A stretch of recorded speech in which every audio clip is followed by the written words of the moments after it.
একজন 16 বছর বয়সী একটা ছেলে তার মাকে হঠাৎ করে জিজ্ঞাসা করলো, মা, 18তম জন্মদিনে তুমি আমায় কি উপহার দেবে?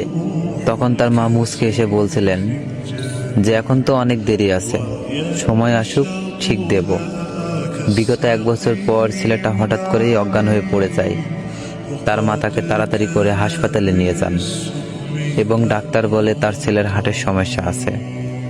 তার মা কথাটা শুনে ভেঙে পড়েন এবং তখন তার পাশ থেকে একজন ভদ্রলোক তাকে বলে, আপনার ছেলে তো আর মারা যায়নি, সবকিছু ঠিক হয়ে যাবে, শান্ত হন একটু।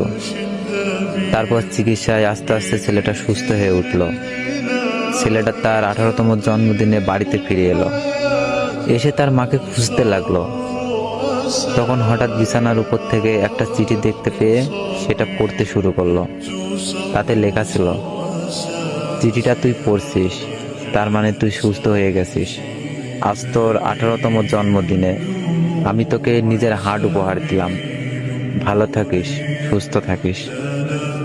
এক ছেলের প্রতি তার মায়ের ভালোবাসা আকাশ সমান, যা পৃথিবীর সমস্ত ভালোবাসার কাছে হার মানায়।